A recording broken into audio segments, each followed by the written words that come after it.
Vocês estão prontos, gente? Vamos lá? Evangelho de Lucas. Agora ficou bom, hein? Rapaz, olha, ó. Saiu o capeta aqui do som, agora está tudo certo. Vamos embora. Meu Deus do céu. O que é que a gente está conversando, gente? Vocês já sabem, né? Lucas. Puxa vida. Essa é a 65ª conversa, eu acho. E vamos embora. Acho que nós vamos bater sempre tantas, né? Nessa série. Nunca fizemos uma série de conversas tão prolongada.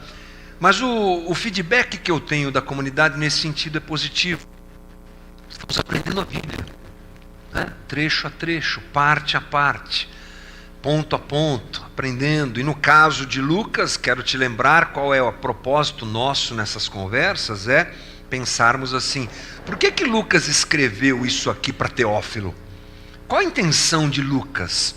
Isso é muito importante, porque cada evangelho tem um autor, uma intenção e um destinatário, não é? Isso é bem importante. Então, Mateus, Marcos, Lucas, João contam a mesma história? Não, é a mesma história vista por pontos de vista distintos, com ideias distintas. Portanto, é muito importante a gente se ater aos detalhes, é o que a gente tem feito aqui em Lucas. Bom, vamos nos lembrar que Jesus já entrou em Jerusalém, né? Jesus já está dentro de Jerusalém. Nós tivemos uma conversa semana passada sobre a entrada de Jesus em Jerusalém e vimos o choro de Jesus pela cidade, pudemos entender algumas coisas, e agora a gente vai na sequência. Capítulo 19, só 2 versículos hoje. Alguns dias a gente lê um texto tão grande, né? Hoje são só 2, mas tem muita coisa para a gente aprender aqui. Lucas 19, 45 e 46. Depois, entrando no templo, Jesus começou a expulsar os que ali vendiam, dizendo-lhes: está escrito, a minha casa será casa de oração, mas vocês fizeram dela um covil de salteadores. Eu vou ler de novo, para ficar mais bonito. Depois, entrando no templo, Jesus começou a expulsar os que ali vendiam, dizendo-lhes: está escrito, a minha casa será casa de oração, mas vocês fizeram dela um covil de salteadores. O texto começa com depois. Depois de quê? Depois de Jesus ter entrado em Jerusalém, depois de Jesus ter sido recebido como Messias, e depois dele chorar por Jerusalém. Ele vai diretamente para o templo e ali ele faz aquilo que nós chamamos de purificação do templo. Antes da gente entrar nos detalhes desse texto tão curto, é bom a gente perceber que Lucas, a partir de agora, enfatiza esse aspecto da passagem de Jesus, da chegada de Jesus, da estada de Jesus em Jerusalém. Que aspecto?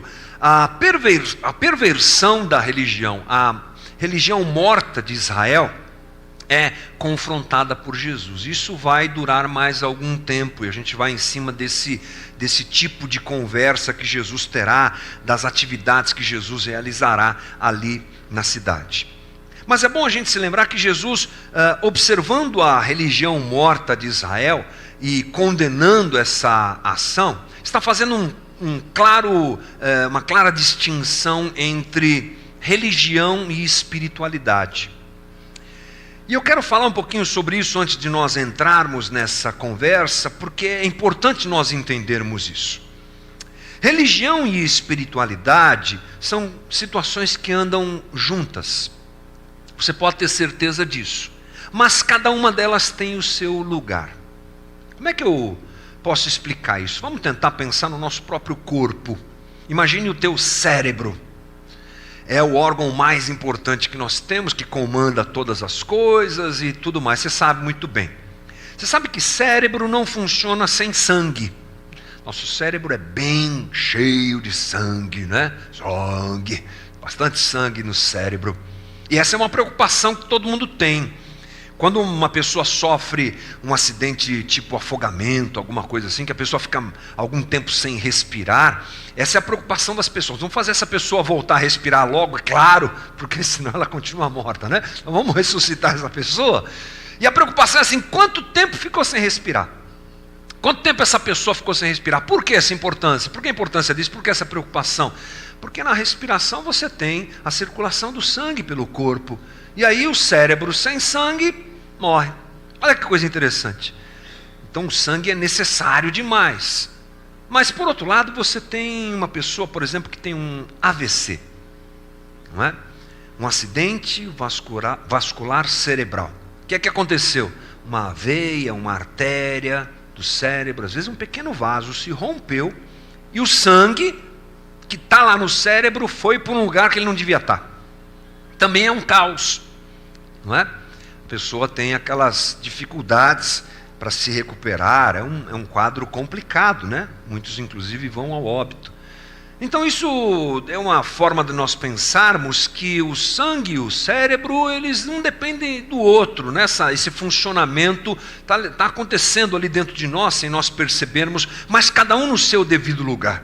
É mais ou menos como o carro, o motor do carro, o motor a combustão e o lubrificante, o óleo. Não é? Quando você estiver dirigindo, e aí aparecer aquele sinalzinho lá no painel de uma lâmpadazinha de óleo, olha só, a lâmpada de óleo, sabe, aquela que esfrega, aquela lá mesmo, aparece no painel, para na hora. Talvez a bomba do óleo tenha estourado e você não vai fazer como eu, que lá em Recife, há muitos anos atrás, continuei andando. Já sabe o que aconteceu, né? Fundi o motor do carro, deu um trabalho para o meu pai e para minha mãe, porque não tinha peça do carro lá, dá uma correria deles aqui para comprar as peças e mandar para mim lá, fundiu o motor do carro. Por quê? Porque o motor, a combustão precisa de óleo para funcionar muito bem. Talvez seja o ingrediente mais importante, até mais do que combustível. Se não tiver óleo, acabou, queima, funde, estraga, mas ele tem que estar no devido lugar. O motor começou a ficar meio velho, as folgas aparecem no motor, o óleo sobe para a câmara de combustão, aí sai aquela fumaça branca, né, no escapamento. Está fumando o carro, a gente fala. Por quê? Porque o óleo foi para o lugar errado. Não é interessante? É mais ou menos isso que eu tenho aqui para te explicar. Meus exemplos não são dos melhores, mas eu me esforço, né, para tentar te explicar como é que espiritualidade e religião funcionam. A religião são aquelas ações, são aquelas situações que tonificam a nossa espiritualidade. John Stott, um dos ícones da teologia, né, mais moderna, classifica, por exemplo, oração, classifica a leitura bíblica como prática religiosa, né? E é verdade. A palavra religião quer dizer religar, vem lá do latim, religare, ligar o homem novamente a Deus. Então você tem as disciplinas espirituais, aquele famoso livro do Roger Foster, lançado há muitos anos atrás, a gente até fez estudo sobre esse livro aqui na casa, em que oração, leitura bíblica, devocional, ajuda aos necessitados, são tratadas como disciplinas da nossa espiritualidade. O fazer essas disciplinas é a ação da religião. Então não tem problema nenhum. O problema é que essas duas situações devem conviver juntas de maneira correta e no devido lugar. Talvez até você esteja pensando assim, mas puxa vida, eu já vim aqui e eu vi você falando mal de religião. É verdade. A gente fala aqui da religião de um jeito, às vezes, que demonstra que ela não está correta. E essa é a ideia, é essa religião morta. É essa religião que está no lugar indevido, é o que Jesus encontra. Uma cidade envolvida por religião, porque essa era a realidade do primeiro século lá em Israel. Religião e vida cotidiana estavam totalmente misturadas. Lembre-se, Israel era uma teocracia, um regime de nação dirigida por Deus. Então tudo tinha a ver com religião. Essa era a realidade daquelas pessoas.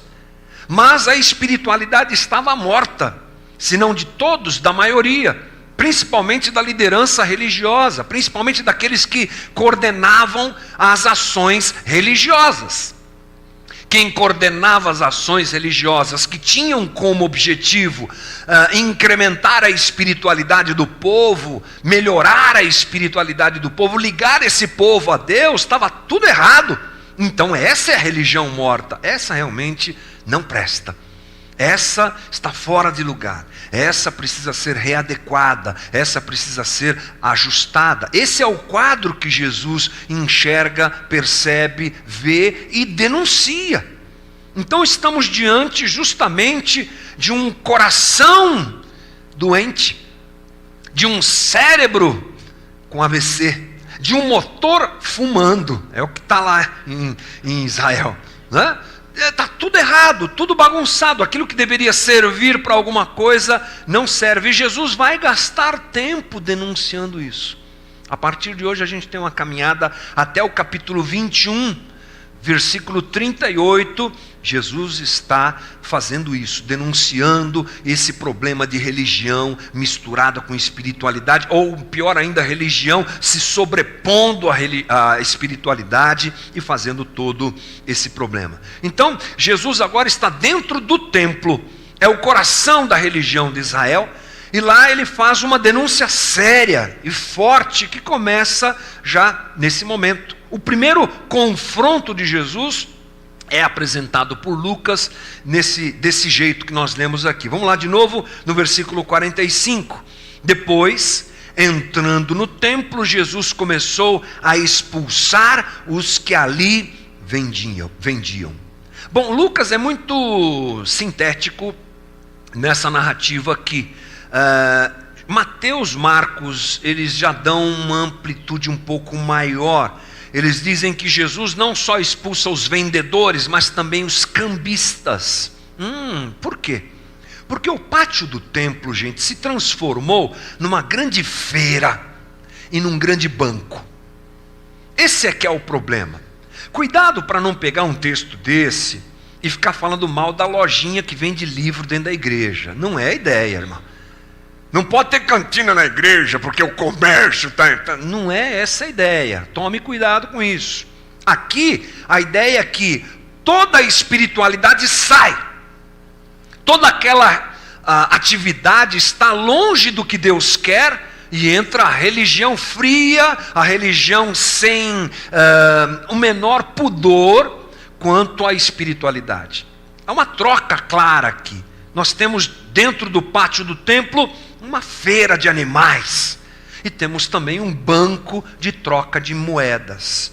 Ali então nós temos um espaço em que negócios ilícitos são feitos e que a desonestidade é muito grande, porque por isso que Jesus complementa a sua colocação dizendo que aquele lugar virou um covil de ladrões. Olha só o que diz o 46, dizendo-lhes, está escrito, a minha casa será casa de oração, mas vocês fizeram dela um covil de salteadores. Ou seja, o sistema que Jesus enxerga é um sistema perverso. E eu vou explicar para você por quê.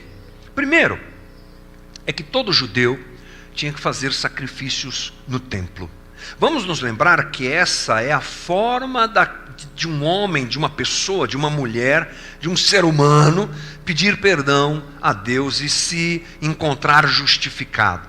Vai até o templo e sacrifica lá um animal, entrega um animal em sacrifício. Porque sem derramamento de sangue não há remissão de pecados. Então, ou eu morro pelo meu pecado, ou eu ofereço um animal para morrer no meu lugar. Essa era a ideia. Chega lá, o sacerdote impõe as mãos sobre o animal, essa era a rotina daquela situação, transferindo, digamos assim, o pecado do ser humano para o animal que era sacrificado. Era um sistema provisório, Hebreus fala sobre isso claramente, provisório e imperfeito.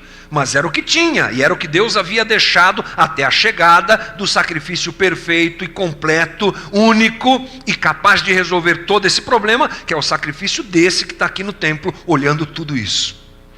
Então está lá, há uma necessidade religiosa, uma necessidade existencial, eu diria. Então tá lá, o sistema está acontecendo. E aí vai o fulano que saiu lá da Galileia, desceu, fez aquele trajeto todo e chega lá em Jerusalém com seu animalzinho para poder fazer a oferta. Aí ele entra na fila dos averiguadores de animais. Porque não pode ser qualquer animal. Aí vai lá o auxiliar, lá, o inspetor de animais, e começa a olhar o animal. Como é que ele está? Tem carrapato? Não tem? Tem uma mancha aqui, está com esse problema, essa patinha aqui está meio troncha. Não pode. Tipo o emplacamento do carro no Detran, sabe? Mais ou menos isso aqui. Liga aí a seta, dá a seta para a direita, dá a seta para a esquerda, faz o limpador, joga água, essa coisa toda. Foi aprovado, recebe o carimbo, vai para o sacrifício. Não foi, se vira. Como assim? Não pode.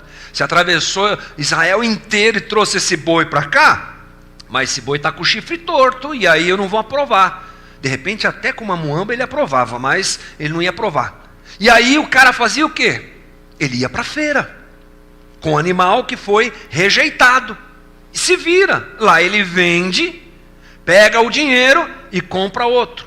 Ou então ele vem sem animal, porque é muito longe a distância, mora longe, vou trazer o boi, é muito longe. Aí ele vem com o dinheiro, e aí ele vai fazer a troca do dinheiro. Então é a venda de animais e o câmbio. Que câmbio é esse? Todos precisavam trocar sua moeda, dracmas ou denários, pelo shekel, que é a moeda do templo. Por que tinha uma moeda no templo? Porque a dracma e o denário tinha a esfinge do imperador. Tinha a cara do imperador. Então, os moralistas do templo, essa moeda é contaminada, é do império, então não pode entrar, tem que fazer a troca aqui, né? Para isso era tudo assim, né? Muito santo, mas o sistema não, era corrupto. E aí eles faziam a troca e inclusive ganhavam em cima disso. O lucro desse sistema era altíssimo. Por quê? Porque eu tenho que fazer. Essa é a maldade da religião.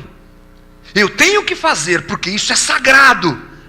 Você tem que fazer, mas quem administra sou eu. Eu que sou aqui o sumo sacerdote do templo, eu tenho uma estrutura aqui, você vai ter que entrar na minha estrutura. Não é muito diferente do que a gente vê hoje, né?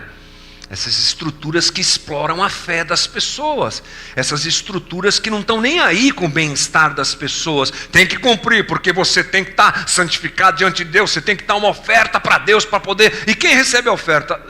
Eu recebo a sua oferta. É assim que funciona o sistema, lá é a mesma coisa. O templo, portanto, ele não cumpre o seu papel na espiritualidade de Israel. A religião perverteu tudo, tomou conta de tudo. Essa é a má religião, que não está nem aí com ninguém. Alguns relatos históricos dizem que os animais eram sacrificados, principalmente na época da Páscoa, aos milhares, gente. Era uma máquina, uma indústria de religião. Uma indústria, entra um, sai outro, entra um, sai outro, entra um, sai outro. E era assim mesmo que a coisa funcionava. E o caixa, e o dinheiro tilintando no caixa, plim, plim, plim, plim, plim. E todo mundo feliz, os sacerdotes e os seus ajudantes, todo mundo com um sorrisão na cara. Eu não estou nem aí se vai ter perdão, se não vai. Eu quero saber desse movimento aqui. Esse é o cenário, é cruel. É um cenário cruel, que joga a espiritualidade de Israel no lixo. Eu já disse aqui algumas vezes que alguns estudiosos, fazendo a comparação da história de Israel, chegaram à conclusão que esse é o momento em que Israel está mais distante de Deus, na sua história, na sua existência. Tamanha a corrupção que está acontecendo ali. E aí Jesus entra e faz uma denúncia. Legal, as palavras de Jesus. Essas palavras de Jesus são muito profundas, porque elas estão baseadas em coisas que eles sabiam. Você sabe que um judeu dessa época aqui sabia o Antigo Testamento quase que de cor, né? Era a identidade deles, eram criados assim, aprendendo a ler em cima da Torá, aprendendo a história de Israel. A identidade deles como gente está ligada à própria história da sua nação, muito mais do que a gente. A gente não sabe muito as coisas do nosso Brasil. Eles sabiam tudo. Essa história toda que está no teu Antigo Testamento aí, eles sabiam de cor. Então, muitas citações feitas por Jesus, feitas por Paulo, tem a ver com essa história veterotestamentária do Antigo Testamento. E não é diferente agora. Vamos lá? Versículo 46 é a fala de Jesus. Está escrito: a minha casa será casa de oração. Ponto. O que está acontecendo aqui? Jesus está citando Isaías 56, 7. Quando ele fala casa de oração, sabe, insação, está falando sobre o momento que nós vivemos hoje. Porque nós somos casa. Nós somos templo. Nós somos habitação do Espírito, e todo aquele que se converte a Cristo, tendo a sua vida transformada por Jesus e o reconhecendo como quem Ele é, Senhor e Salvador, está fazendo parte desse abraço, não é, de Deus. Então Jesus, a primeira coisa que Ele faz é isso, é condenar o uso do próprio templo como um instrumento de separação que estava acontecendo. Mas mais, Ele continua: mas vocês fizeram dela um covil de salteadores. Ou seja, era para ser uma casa de oração para todos os povos. Era para ser um lugar aberto onde todo mundo viria e celebraria e ofereceria sacrifícios a Deus. Mas vocês fizeram desse lugar um lugar chamado por Jesus de covil de salteadores. Aí eles também lembram, sabe de quem? De Jeremias.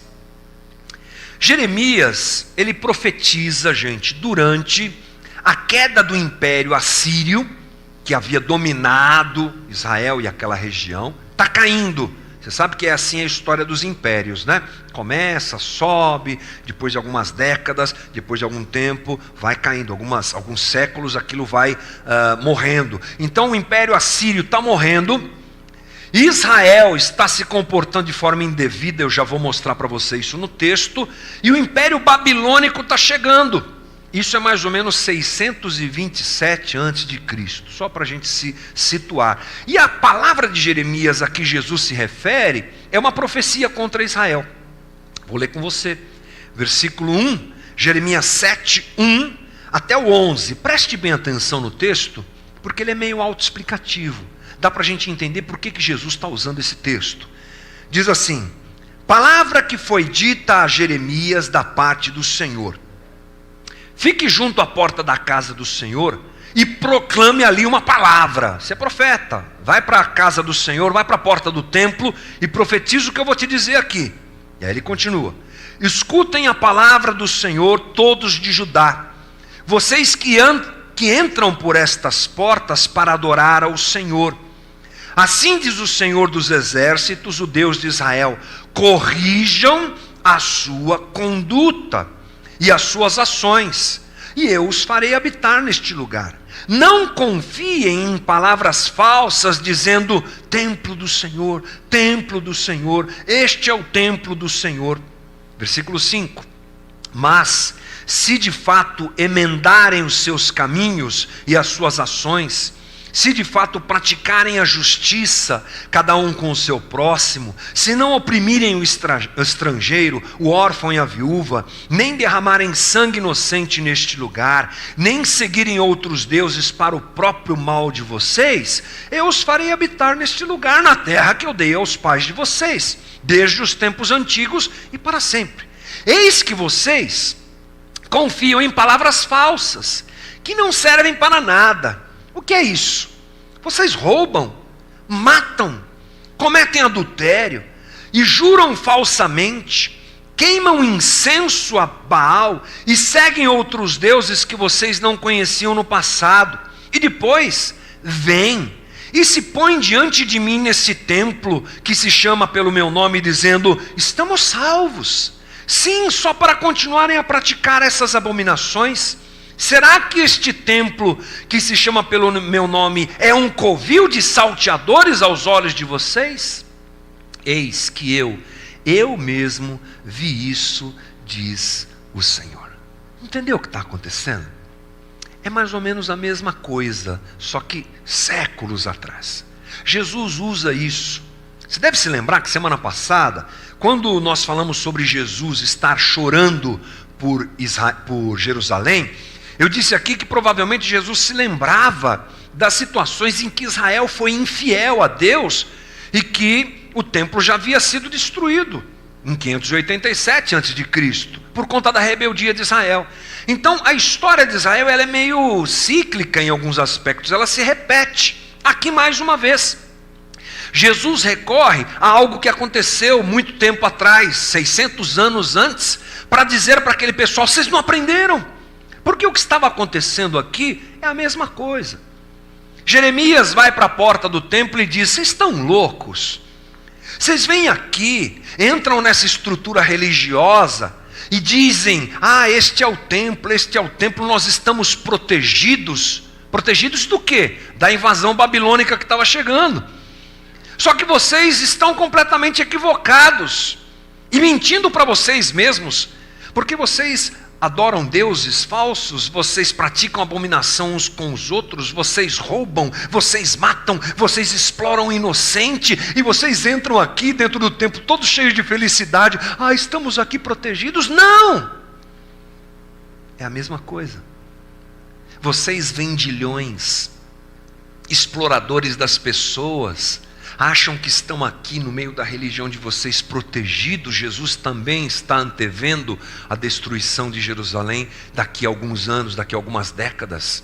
Ou seja, parem de pensar que dá para enganar Deus vivendo essa religião falsa que vocês vivem. Parem de enganar a Deus, tentar enganar a Deus enganando a vocês mesmos, porque vocês transformaram essa casa em um covil de ladrões. Era para receber todo mundo, era para ser um lugar bom, para incrementar a espiritualidade das pessoas, para elas virem fazerem o seu sacrifício aqui a Deus, adorarem a Deus, orarem a Deus. Vocês transformaram isso aqui num grande comércio. Jesus está dizendo que a mesma situação que acontece lá com Jeremias e com o povo de Israel está acontecendo ali. Eles estão enganados e se enganando. Eles estão fazendo sacrifícios, cumprindo a lei, vivendo a religião corretamente, mas a espiritualidade deles está comprometida. Deus não está nesse negócio. Tem cara de Deus, usa o nome de Deus, faz sacrifícios em nome de Deus, cumprem todas as regras da Torá, fazem um sacrifício perfeito, como está escrito na lei. Mas isso aqui é um covil de ladrões. Vocês estão usando o meu nome, mas eu não estou aí. Eu não tenho nada a ver com isso. Jesus entra furioso do templo, denunciando toda essa situação. O meu pai não está aqui. O que é que vocês fizeram com a religião de Israel, transformando ela numa religião morta e má? É a purificação do templo, onde Jesus coloca tudo abaixo, e nos próximos dias ele continuará fazendo isso. Tamanha a inconformismo de Jesus com o que Israel fez. Interessante, gente, que o que nós encontramos ali é um povo que quer adorar a Deus e uma casta religiosa que oprime esse povo e engana esse povo. E Jesus denuncia toda essa situação. É claro que o povo também não é santo, né? A gente conversou sobre isso semana passada. O mesmo povo que celebra a chegada de Jesus em Jerusalém é o povo que vai gritar por Barrabás daqui a pouco. Tudo bem. Mas é claro que a cabeça da situação é essa liderança religiosa malvada, perversa, cheia de vontade de lucro e pouco interessada nas pessoas. E essa não é uma realidade muito diferente da nossa hoje. Há uma estrutura religiosa, de uma liderança religiosa perversa nesse aspecto também. Então, não há muita distância nesse sentido, não é?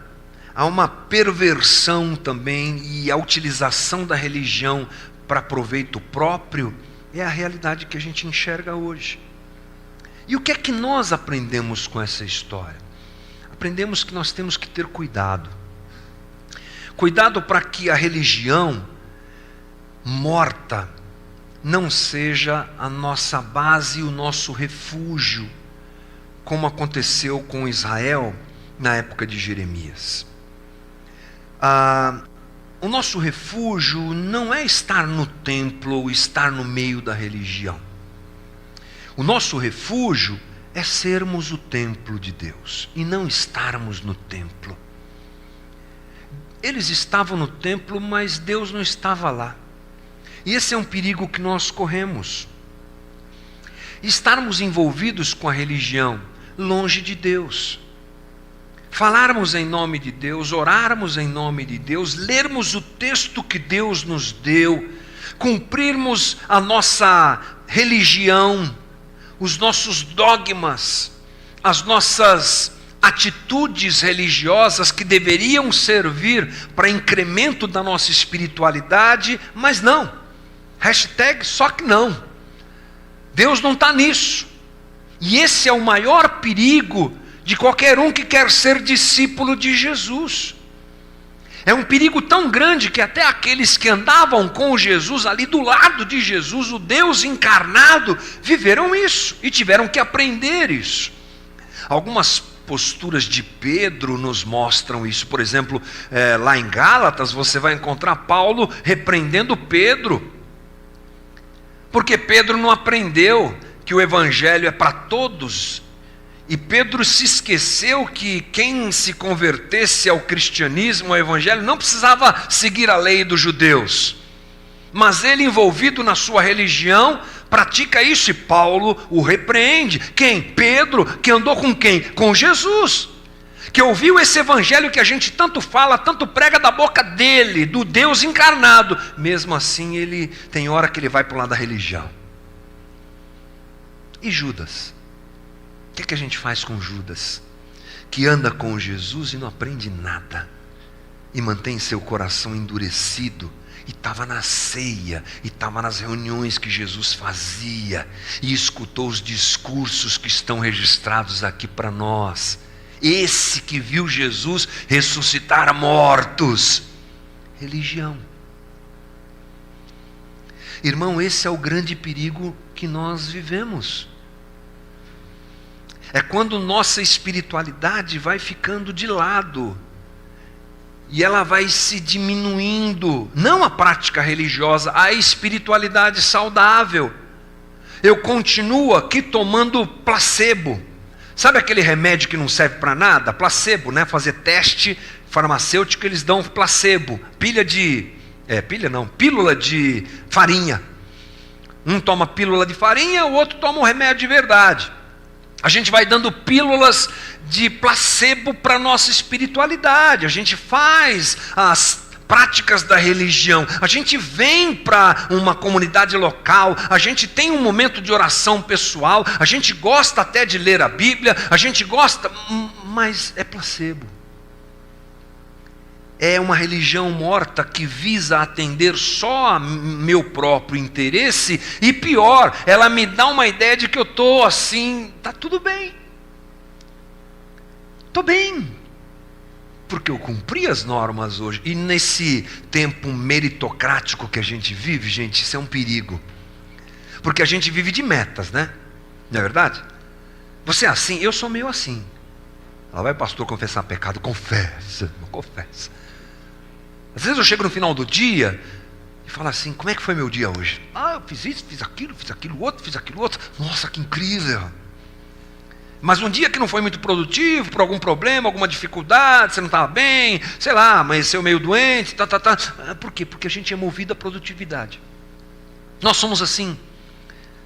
E eu ainda tenho o privilégio de cuidar de gente, de estar envolvido com o evangelho todo dia, toda hora, né? Imagina você que tem as suas metas do trabalho, as suas metas financeiras para alcançar, os relatórios que você tem que preencher, o teu dia a dia. Essa pressão é maior ainda. E a gente traz isso para onde? Para a nossa espiritualidade, ou melhor, para a nossa religião. Eu estou fazendo, eu estou bem, eu estou fazendo. A questão é, onde está o seu coração? Porque o perigo é, você está aqui ralando na religião, todo feliz, todo fazendo 42, maratona, e a tua espiritualidade está na cama. Como é que pode? Pode. É porque o sangue e o cérebro precisam estar nos seus devidos lugares. É porque o óleo no motor precisa estar no seu devido lugar, senão dá mal. E lá de cima, Deus lá de cima, vamos falar lá de cima, só para a gente entender, olhando você, e você corre, Deus, como é que eu estou? Eu não estou aí. Não tenho nada a ver com isso. O que você está fazendo? Você está falando o meu nome, mas eu não sei. Você se lembra das palavras de Jesus com relação aos últimos dias? Vão chegar muitos dizendo para mim, Senhor, eu expulsei demônios em teu nome, eu curei em teu nome. Eu não conheço vocês. Quem são? Como é que isso é possível? Porque é possível. Essa é a religião morta, que não leva a gente para lugar nenhum. Nosso refúgio, irmão, é nós estarmos em Cristo, é nós sermos o templo do Espírito, é nós olharmos para a nossa vida e todos os aspectos da nossa vida que estão interligados. Por favor, não separe sagrado e profano, não faça isso. Isso é caminho de religião. Tudo na nossa vida tem a ver com Deus e deve ter a ver com Deus. Por quê? Porque é assim que a gente adora a Deus, e a gente vive adorando a Deus, vivendo a vida. Não. Adora a Deus é o que o pessoal da banda faz aqui. Adora a Deus. Isso é momento de louvor, de música comunitária para expressar nossa gratidão a Jesus. Já disse Carlos Bregantin, meu amigo Brega, pastor que já esteve aqui algumas vezes, que o culto começa quando a celebração acaba. Essa é boa, hein? Acabou a celebração, oba. Quando é que começa o culto? Agora, quando você sair daqui, ó.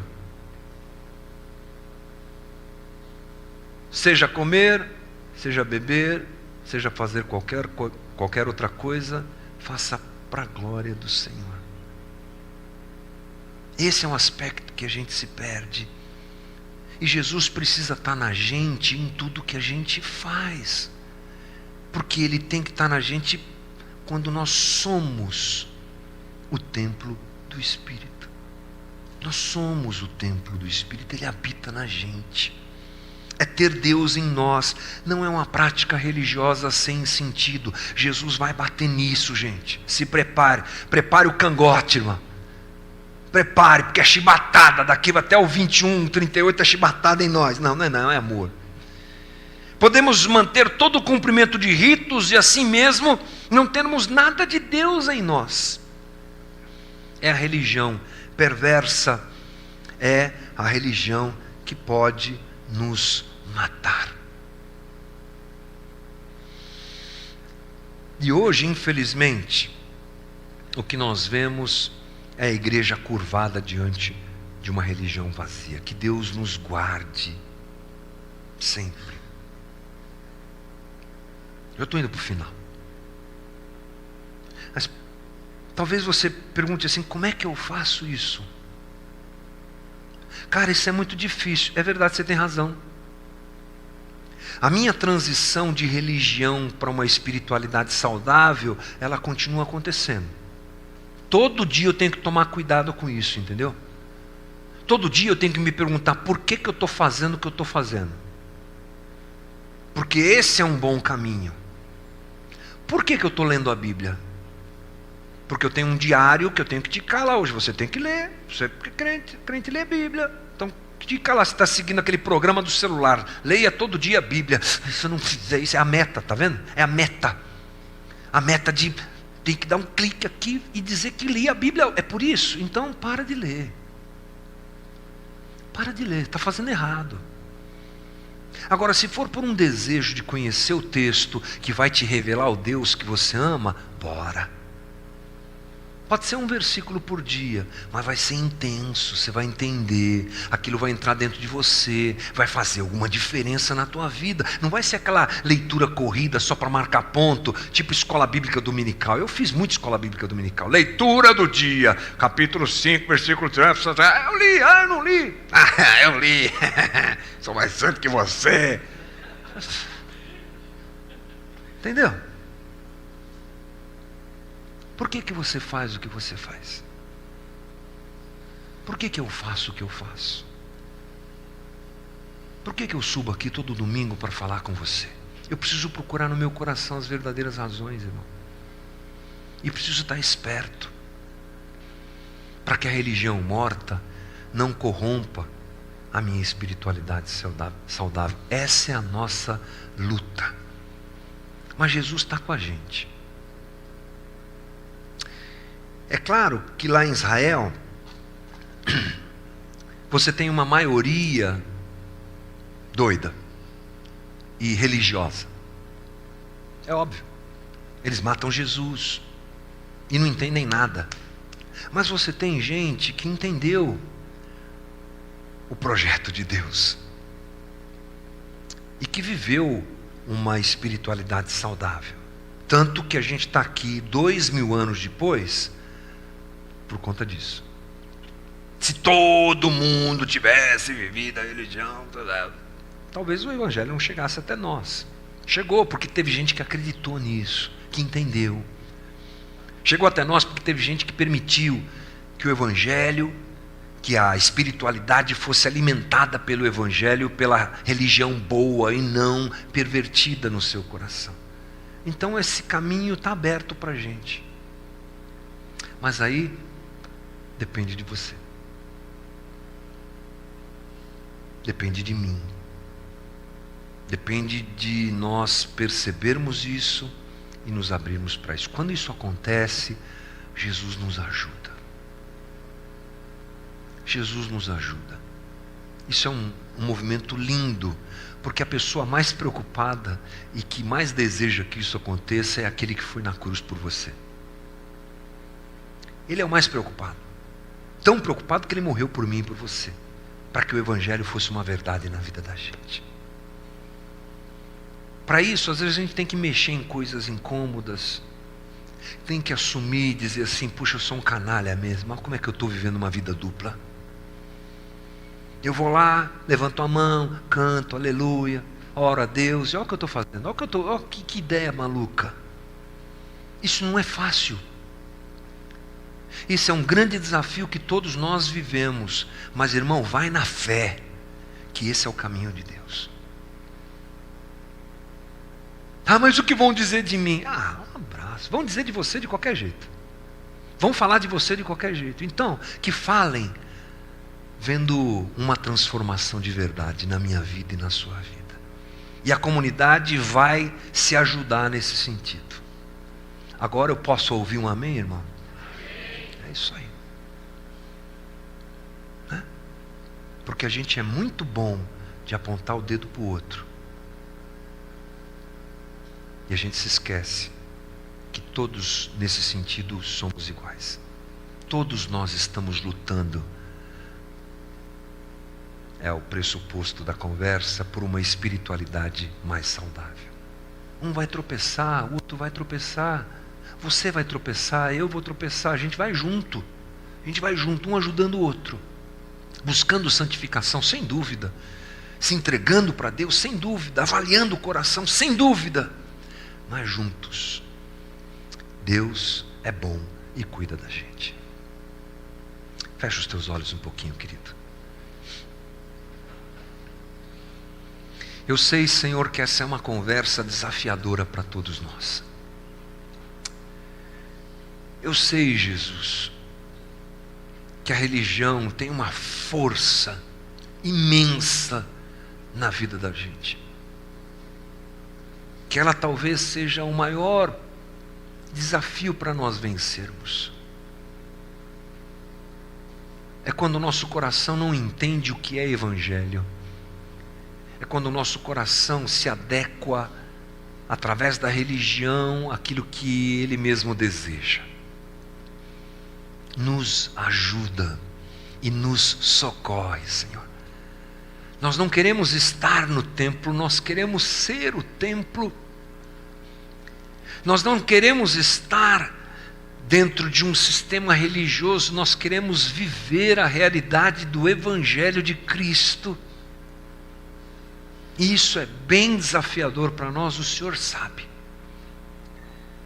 Porque se o Senhor é aquele que denuncia, mostra descontentamento com isso, o Senhor também é aquele que nos ajuda. Ah, Jesus!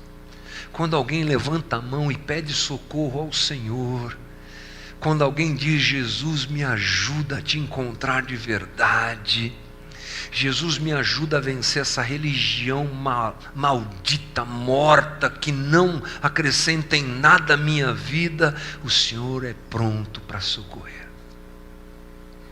Socorre-nos, Jesus. Socorre-nos. Levantamos as nossas mãos pedindo socorro ao Senhor.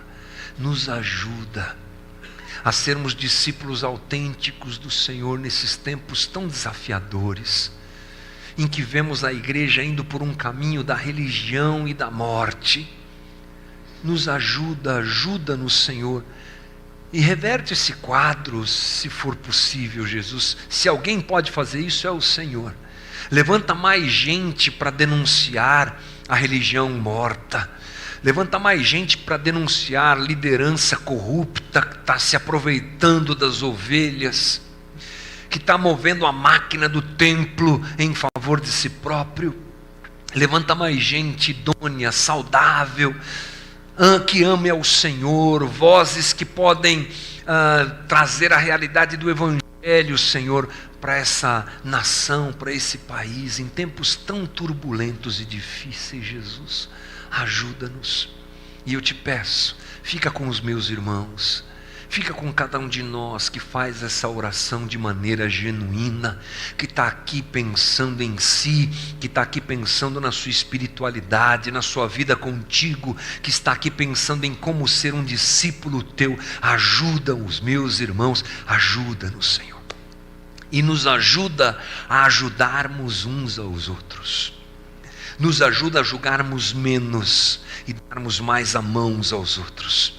Nos ajuda a acolher o caído, nos ajuda para sermos o templo do Espírito em que está aberto a acolher todo o que chega, Senhor. Nos ajuda a colocarmos para correr as prioridades financeiras, orçamentárias, as prioridades do material, as prioridades da estrutura física, as prioridades do poder, para nós priorizarmos gente, para nós priorizarmos discipulado de Jesus. Ajuda-nos, Senhor. Obrigado porque o Senhor é Deus que opera no meio da gente. Obrigado por esse incrível final de semana que o Senhor está nos dando, Jesus.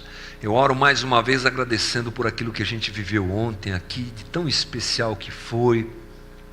Eu agradeço pelo voluntariado da casa, que coloca sua vida mesmo para que as coisas aconteçam. Abençoa cada um, Jesus, cada um que gastou seu tempo, que investiu seu talento e também seu dinheiro, para que a gente pudesse ter o que nós tivemos ontem aqui. Muito obrigado. Obrigado pela caminhada da comunidade. Dá-nos um resto de domingo bom também, de descanso, de renovo de forças. Dá-nos uma boa reunião às 18 horas e uma ótima semana. É meu pedido, Jesus. Leva-nos para uma espiritualidade viva através de uma religião viva. É a minha oração nessa manhã, em nome de Jesus, Senhor. Amém. Amém, irmão. Deus te abençoe.